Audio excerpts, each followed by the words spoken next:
Assalamu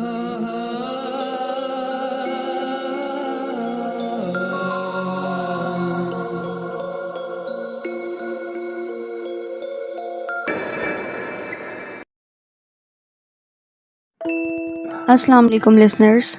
Welcome back into the another episode of True Ghost Tales. मैं हूँ आपकी host नम्रा.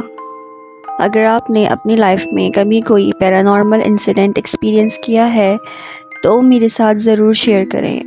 मैंने अपने डिस्क्रिप्शन बॉक्स में एक व्हाट्सएप नंबर मेंशन किया है, आप वहाँ अपनी स्टोरी सबमिट करवा सकते हैं. आज की वीडियो काफ़ी इंटरेस्टिंग होने वाली है. And this is going to be the last part of Haunted Factory series.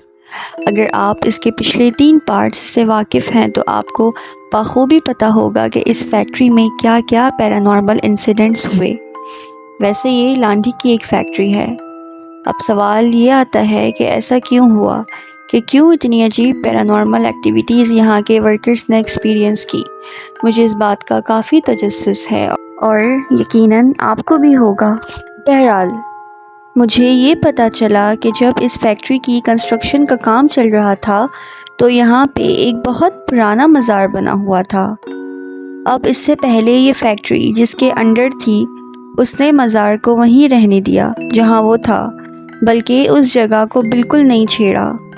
लेकिन जब इस फैक्ट्री के ओनर चेंज हुए तो उन्होंने वो मज़ार ख़त्म करवा दिया और वहाँ एक स्टोर रूम बनाया, और वो स्टोर रूम भी काफ़ी बड़ा था. खैर, पिछले तमाम इंसिडेंट्स के अलावा यहाँ एक और वाक़या पेश आया. तो हुआ कुछ यूँ कि एक दफ़ा एक वर्कर जिनका नाम मोहसिन है, वो अपनी काम की फ़ाइल ढूंढने के सिलसिले में उस स्टोर रूम में गए. मैंने जैसा बताया कि वो रूम काफ़ी बड़ा था और वहाँ मशीन्स के स्पेयर पार्ट्स के अलावा अलमारियाँ भी रखी हुई थीं. खैर, मोहसिन साहब को उसी अलमारी का काम था. उन्होंने अलमारी के बिल्कुल नीचे वाली दराज खोली जो कि राइट साइड पे थी. उन्होंने अभी दराज में हाथ डाला ही था कि अलमारी के नीचे से बहुत तेज़ी के साथ एक सरसराता हुआ सांप निकला. मोहसिन साहब सांप देख के फ़ौरन डर के पीछे हटे. अगर मैं अंदाज़न बताऊं तो सांप ज़्यादा बड़ा नहीं था, एक नॉर्मल साइज़ था. वो सांप अलमारी के नीचे से निकल के आगे की तरफ बढ़ा. अच्छा, मोहसिन साहब ये सारा मंज़र टिकटिकी बांधे देख रहे थे. उन्होंने सांप पर से अपनी नज़र एक दफ़ा भी नहीं हटाई और ना ही तो वो अपनी जगह से हटे. जाहिर है वो बहुत ज़्यादा डर चुके थे. अब सांप थोड़ा आगे जाके रुका और वापस उसी अलमारी की तरफ आने लगा जहाँ मोहसिन साहब खड़े थे. मोहसिन साहब ने फ़ौरन अपनी डायरेक्शन चेंज की. इतने में सांप अलमारी के पास पहुंच चुका था. अब मोहसिन साहब का डर मज़ीद बढ़ चुका था क्योंकि ना वो इधर से उधर हिले और सांप भी उनके बिल्कुल सामने था.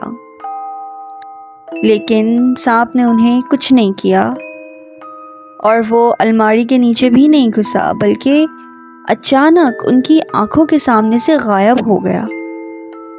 मोहसिन साहब ये सब देख के हवास बाख्ता हो गए और उनके कुछ समझ में नहीं आया कि वो क्या करें.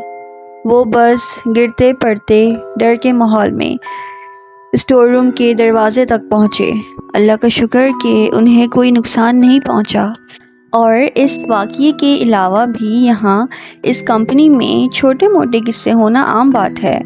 जैसे कि नाइट शिफ्ट के दौरान काफ़ी सारे वर्कर्स ने ये चीज़ नोट की कि बंद कमरे से कुर्सियाँ खिसकाने की आवाज़ आती हैं या फिर अचानक रूम की लाइट्स ऑन होती हैं. अच्छा, उस स्टोर रूम में वर्कर्स का ज़्यादा आना जाना नहीं था, लेकिन जब भी कोई वहाँ जाता तो एक चीज़ की कंप्लेन करता कि उस स्टोर रूम में बहुत भारीपन है.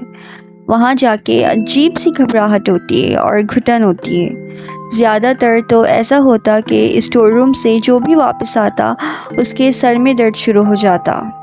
लोगों का कहना है कि जब से वो मज़ार ख़त्म करके स्टोर रूम बनाया उसके बाद से इतने वाक़यात पेश हुए. लेकिन फ़िलहाल वो स्टोर रूम अब बंद कर दिया गया और वहाँ अब गलती से भी कोई नहीं जाता. اور امید ہے کہ ان کے ایسا کرنے سے وہاں پہ جتنی بھی پیرانارمل انسیڈنٹس ہو رہے ہوں وہ کم ہو جائیں یا اللہ کرے وہ سب ختم ہو جائیں۔ تو یہ تھی وجہ ان تمام پیرانارمل انسیڈنٹس کی۔ ویسے تعمیر کرتے وقت کچھ چیزوں کا خیال رکھنا بہت ضروری ہوتا ہے۔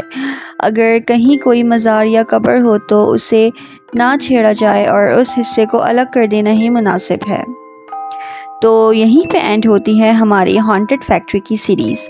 میں امید کرتی ہوں کہ آپ کو سٹوری اچھی لگی ہوگی اور آپ نے کافی انجوائے کیا ہوگا۔